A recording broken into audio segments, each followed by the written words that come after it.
Little Queenslanders alphabet book. Sophie, here you go. You haven't even laid eyes on it. Oh, wow. It turned out so much nicer than I was expecting. Sophie, I love this book so much. It's so colourful, and as you said, I could sense from your expression that it really goes beyond what you're expected from the book. But what I love the most is how you've used all the locations around Queensland to take us through the alphabet, like camping, crocodiles and cans, and dingoes dancing in the Daintree. How did you go about, I guess, exploring these locations visually? A lot of Google. Oh, you didn't visit these places? Unfortunately not. That wasn't in the budget. But yes, a lot of Google. We actually also got input from some beautiful librarians from around the state. A lot of places that I'd been to as well, not all of them. Obviously, there are so many, 26. But yeah, like we got a lot of feedback from gorgeous librarians who the State Library contacted and said, we're having a little bit of trouble nailing this one. Would you mind helping us out a bit? So my favorite was actually Yabbies Yapping in Yeppoon. Yabbies Yapping in Yeppoon. So we had like lots of feedback from a librarian here, and she was so enthusiastic about it. And yeah. What characters are you drawing on?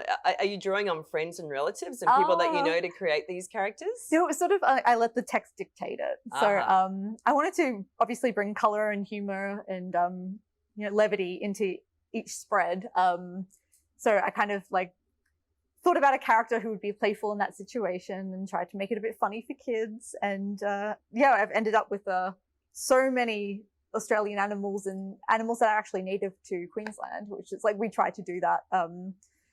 Just have like animals that are only found in this particular area, or if they're only found in that particular town. Yes. So to make it really authentic and true to that town. So with your actual visual, the way that you create as an illustrator, what techniques do you use? I'm 100% digital, which you can probably tell from the really, really vivid colors. And usually I start out sketching on paper and do like roughs on a paper, just because I find that allows for a bit more movement and a bit more spontaneity. And then I scan into my computer and I put it into Photoshop, and then I start the arduous task of making the colors look nice. Yeah. And you've had a stellar career as an illustrator. You've worked with Disney, Google, so many international publishers.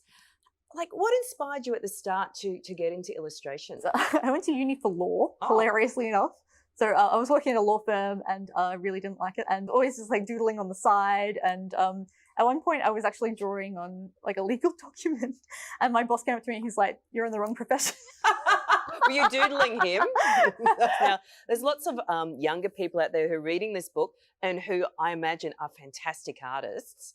What advice can you give to these young up-and-coming illustrators about how to, I guess, hone their skills? Practice. Yeah. Just practice. I know that people say that, talent is everything. It's not.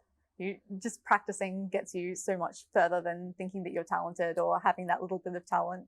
And wanting to improve yourself, and also putting yourself out there and looking for jobs that interest you, and finding that thing that you're drawn to, that you will allow you to create work that really, really pops and blooms and things like that. So yeah. So just do the work. Yes. Keep persisting, never give up. have a good work ethic, I guess, because it's grueling. It's like lots of deadlines and things like that, but like I wouldn't trade it for anything in the world. Now, talking about Little Queenslanders, the series is about the incredible authors and illustrators from Queensland writing Queensland stories for young Queenslanders to read. Why is it so important for this transference of stories to younger people from their own community?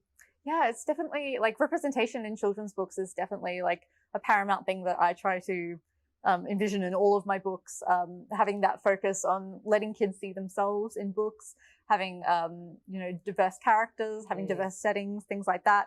And especially like Queensland is such a big state, but yet we get overshadowed a lot by other states in Australia. So just to have these like local central stories that I can open up and say, I've been there, or I'm going there, I've been there on holiday, I've seen that animal. Yes. It's just, it gives you this connection to your culture and your connection to where you're from. And that sense of community is just invaluable to kids. Yeah. And finally, what does it mean for you to be part of this series? Oh, it means everything. I adore my state so much.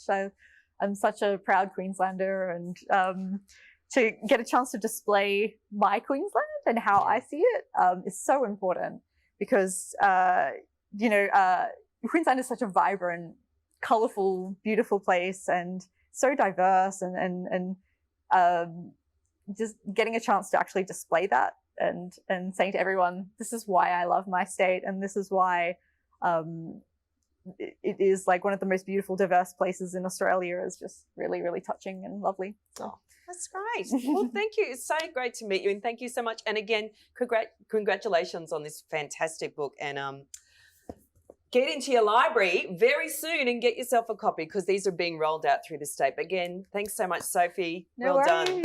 Thank you.